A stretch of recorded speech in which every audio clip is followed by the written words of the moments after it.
Valley. Thanksgiving Day Thanks by Laura Malone Elliott, and it is illustrated by Lynn Munzinger. Thanksgiving is coming, said Sam's teacher, Mrs. Wright. What one special thing about the holiday would you give thanks for? Football, shouted Nicole. Sweet potatoes with marshmallows, Jeffrey yelped. Shopping, announced Tiffany. Sam wasn't sure what one special thing he was thankful for. Who knows the story of the very first Thanksgiving? Asked Mrs. Wright. Sam's best friend Mary Ann knew. When the Pilgrims came to America, Native Americans showed them how to plant corn and hunt for food. So the Pilgrims invited the Native Americans to a big feast to celebrate their friendship and their first harvest. That's right, said Mrs. Wright. How should we celebrate Thanksgiving in class? We can have our own feast, Jeffrey suggested. We can dress up like Pilgrims and Native Americans, said Mary Ann. Oh, goody, Tiffany clapped her hands. Costumes. Sam didn't like any of the ideas. He was stuck on figuring out what he was thankful for.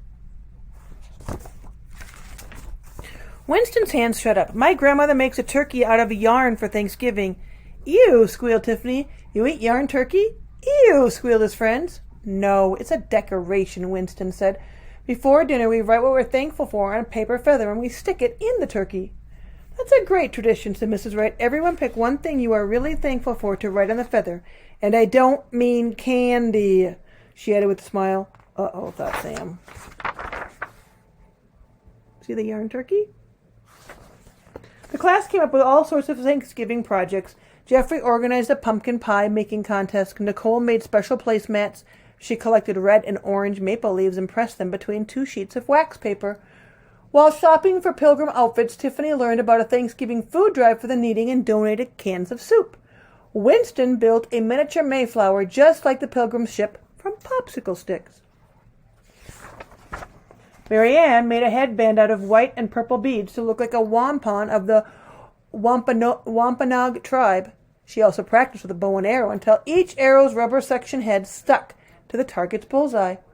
Meanwhile, Sam worried. One ikiso, Mary Ann tried to cheer him up. That's how the Wampanoag say, good day. He doesn't look very happy. Usually Sam liked to learn the big words Mary Ann used, but not this time. There's nothing good about it. I still haven't figured out my project, Sam sighed, or what I'm thankful for. Think about what you most enjoy on Thanksgiving Day, Mary Ann suggested. Sam thought and thought.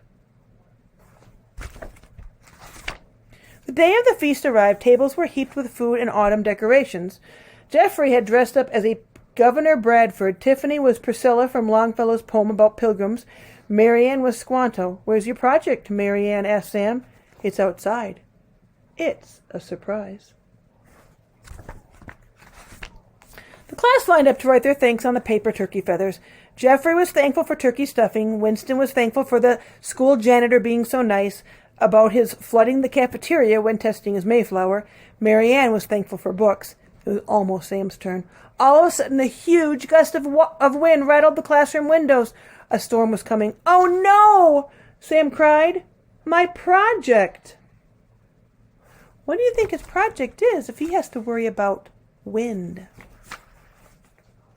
Sam dashed outside to a tree to untie his surprise, a bunch of enormous balloons. He fought his way back through the wind towards the classroom, sticking close to the school building. Everyone darted to the window just in time to see a big dog bobbing by. Then a cat popped up, and a turkey and a frog. It was just like the Thanksgiving Day parade on TV. Another blast of wind whipped the balloons. The frog popped, the turkey broke loose, the cat flew away. Oh, dear, said Mrs. Wright. Mary Ann grabbed her bow and arrows and the yarn turkey, and she raced outside. Sam was chasing the dog, its string just out of his reach. Mary Ann tied the turkey's yarn to an arrow. She took aim. Zing! The arrow's rubber cup stuck to the dog's long nose. Mary Ann reeled in. Yay! Cheered the students. But Sam was sad. I can't have a parade with only one balloon, he said, and I still don't know what to write on my feather. Mary Ann thought for a moment. Your parade was a great idea, Sam. Is there something about the big Thanksgiving parade you're thankful for? Well, my family watches it together. We drink hot chocolate and tell stories. Grandpop talks about going to a New York City for the parade when he was little. We laugh a lot. Sam smiled. Now he knew what to put on his feather. I'm thankful for time with my family. Later, Sam wrote another feather and tucked it into Mary Ann's headband. I'm thankful for my best friend. Can you think of what you're thankful for? I hope you enjoyed Thanksgiving Day Thanks by Laura Malone Elliott. Have a good day.